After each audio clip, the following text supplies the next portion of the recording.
Assalamualaikum warahmatullahi wabarakatuh.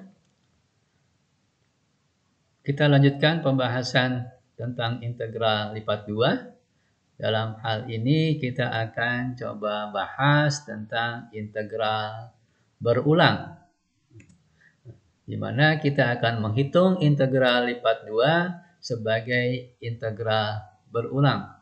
Dilakukan secara berulang terhadap sumbu pada batas daerahnya.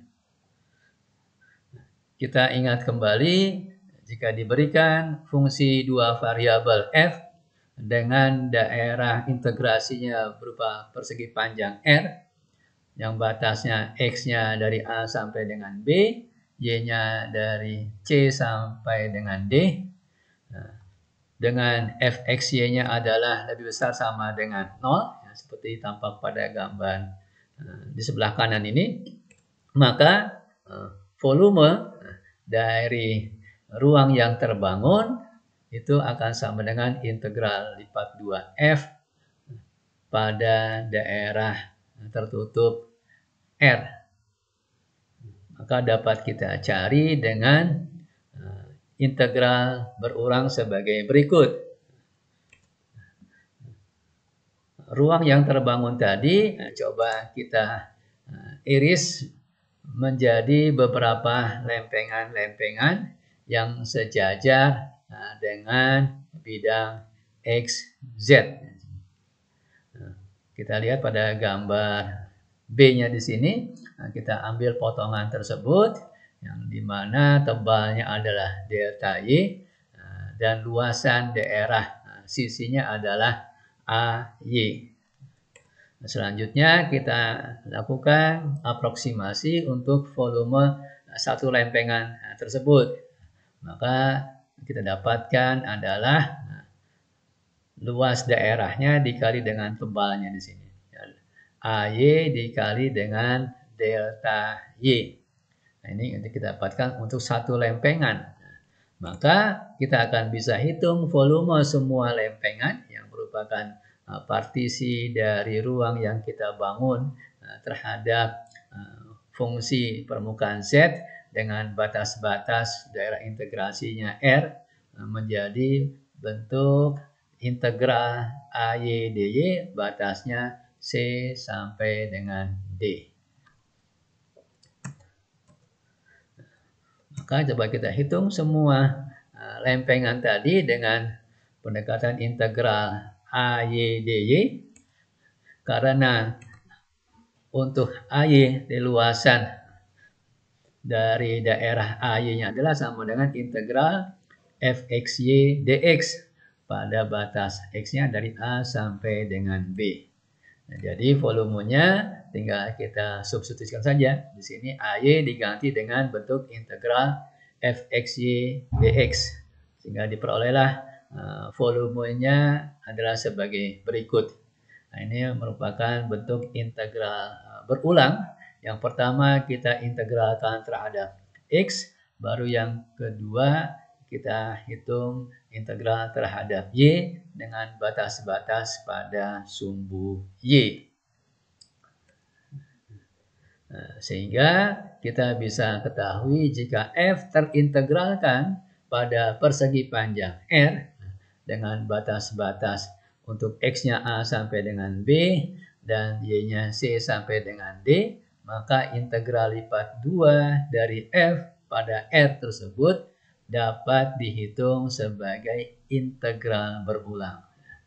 Maka kita lakukan dulu integral terhadap X dengan batas-batas pada sumbu X, hasilnya baru kita integralkan terhadap Y pada batas-batas sumbu Y.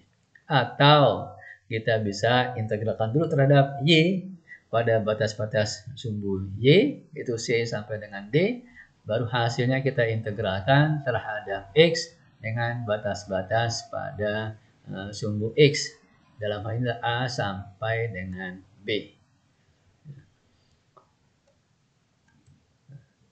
Maka di sini ada beberapa catatan penting bahwa ruas kiri ini tidak sama dengan ruas kanan. Karena di ruas kanan, di sini adalah kita integralkan terhadap Y, tetapi batas yang digunakan adalah batas pada sumbu X. Sedangkan Y tadi batasnya ditetapkan adalah C sampai dengan D. Maka dia tidak bisa saling nyilang. Demikian pula pada bagian yang kedua di sini. Kita integralkan dulu terhadap X, tapi batas yang digunakan adalah batas pada sumbu Y. Maka ini tidak berlaku. Kita coba lihat contoh soal yang pertama.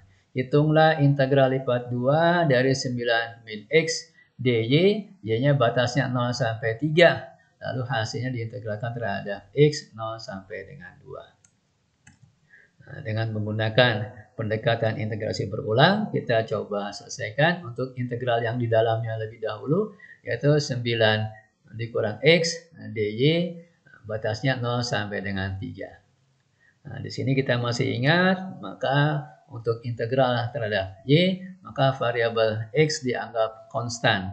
Sehingga kita dapatkanlah 9Y dikurang X kali Y, batasnya dari 0 sampai dengan 3. Tinggal kita substitusikan saja untuk batas yang atas dikurangi dengan batas yang bawah.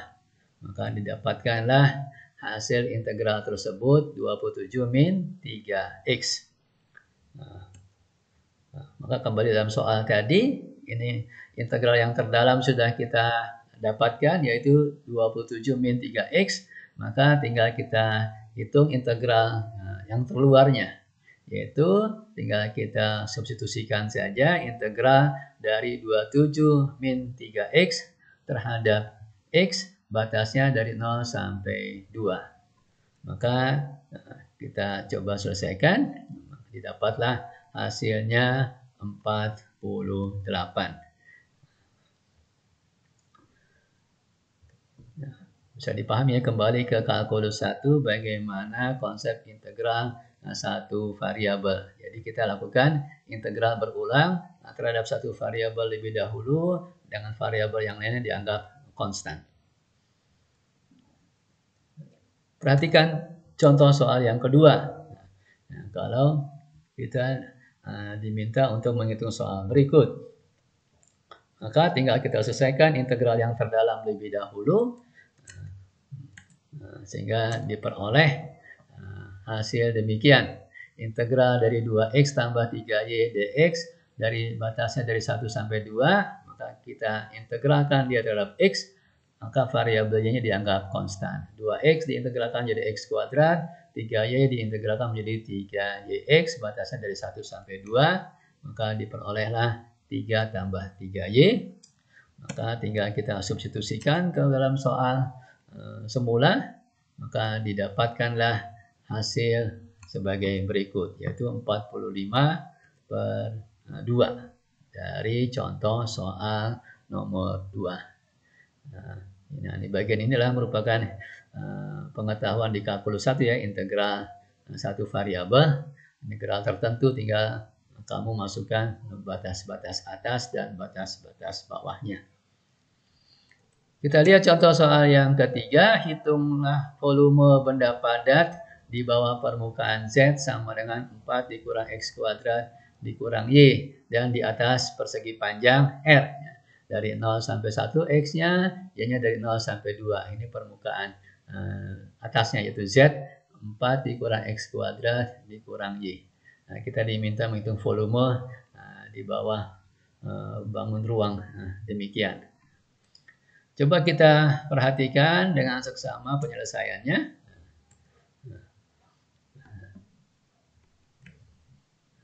Maka tinggal kita lihat batas-batasnya di sini. Nah, kita mau mengintegralkan dia terhadap Y terlebih dahulu. Maka batas yang kita gunakan adalah batas-batas pada sumbu Y, yaitu 0 sampai 2. Sedangkan yang terakhir adalah integral pada variabel X terhadap variabel X. Maka batas yang kita gunakan adalah batas pada sumbu X 0 sampai 1. Maka di bagian yang pertama ini integral terdalam, kita coba integralkan terhadap Y dengan menganggap X-nya konstan. Maka ini menjadi 4Y dikurang X kuadrat kali Y dikurang setengah Y kuadrat, batasnya 0 sampai 2. Lalu kita integralkan terhadap X. Kita substitusikan dulu batas-batas pada sumbu Y-nya, maka kita akan peroleh integralnya demikian. 6 dikurang 2x kuadrat kita integralkan terhadap x dengan batas 0 sampai 1. Nah, tinggal kita dapatkan 6x dikurang 2/3x pangkat 3, batasnya 0 sampai 1, lalu kamu substitusikan, maka diperolehlah volume benda padat tersebut adalah 16/3 satuan volume. Semoga kamu bisa menyimaknya dengan baik dan bisa paham secara utuh. Silakan untuk meningkatkan pemahaman, kerjakanlah latihan soal pada subbab 13.2 dengan nomor-nomor soal sebagai berikut. Terima kasih. Assalamualaikum warahmatullahi wabarakatuh.